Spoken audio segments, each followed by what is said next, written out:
Pagar menilai 17.000 hektar tanah di Pulau Rempang yang akan digarap untuk Rempang Eco City sebagian besar adalah bukan tanah adat. Hal itu disampaikan oleh pakar hukum pertanahan Cahyo Arya pada Senin 18 September. Hal ini menanggapi pernyataan Menteri ATR BPN Hadi Cahyanto yang menjelaskan tanah seluas 17.000 hektar di Pulau Rempang sebagian besar merupakan kawasan hutan dan tidak ada hak atas tanah di atasnya. Minimnya informasi terkait fakta-fakta yang belum terungkap ke publik memicu beredarnya hoax atau berita tak utuh hingga menimbulkan persepsi berbeda dari sejumlah pihak. Jaya menyebutkan Rempang sebagian besar adalah bekas hutan dan bekas HGU, sehingga bukan pengakuan kepemilikan namun pengakuan telah menggarap lahan untuk perkebunan dan peternakan tersebut. Hal ini dinilai ilegal termasuk soal tanah adat.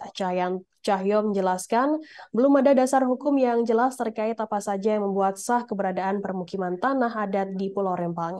Masyarakat bisa mengklaim lahan tersebut sebagai tanah adat apabila digarap dan ditinggali secara turun-temurun.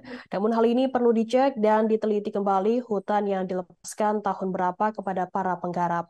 Yang menambahkan tidak ada istilah tanah milik negara, yang ada milik pemerintah sebagai pengelola negara.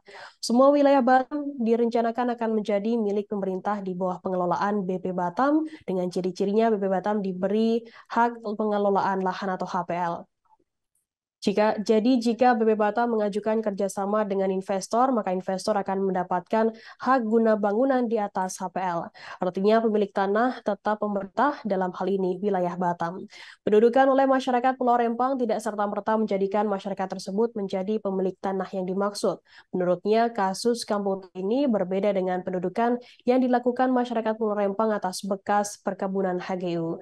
Terkait hal ini harus ada kebijakan khusus dan tidak harus dipertahankan seperti kampung tua di tempat lainnya. Model penyelesaian sengketa penguasaan tanah antara masyarakat dan BP Batam harus diawali dengan penelusuran riwayat tanah melalui sejarah, cagar budaya, tanda-tanda fisik alam seperti usia pohon atau tanaman keras yang ditanam, pengakuan dan kesaksian masyarakat serta lembaga adat. Surat Deputi Bidang Hubungan Lembaga Kelembagaan dan Kemasyarakatan Kementerian Sekretariat Negara nomor B.2593 garing Kemensetnek garing D strip 3 garing DM titik 05 garing 05 garing 2015 tertanggal 12 Mei 2015 merupakan jawaban terhadap surat tuntutan masyarakat Kampung Tua kepada Presiden.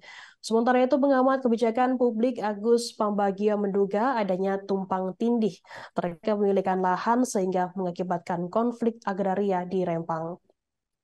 Agus pun meminta agar Kementerian ATR BPN bisa memperbaiki data dengan kepemilikan lahan di Rempang yang tumpang tindih. Agus mencurigai adanya pengembangan Pulau Rempang tahun 2000-an membuat terjadinya tumpang tindih kepemilikan lahan.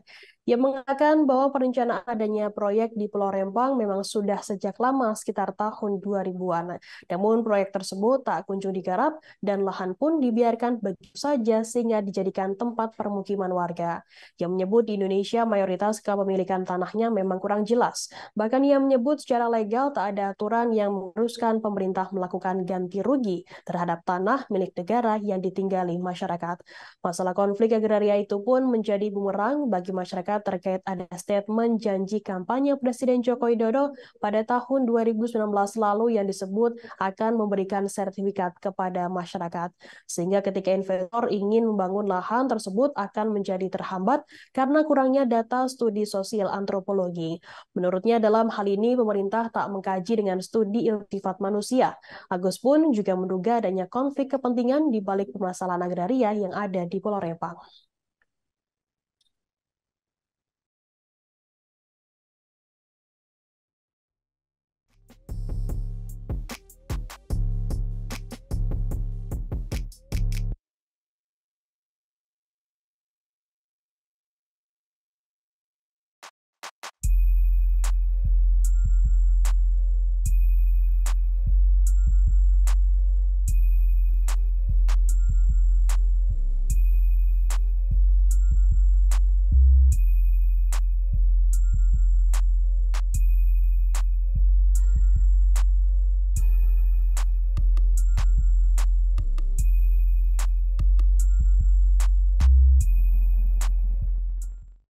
Terima kasih sudah nonton.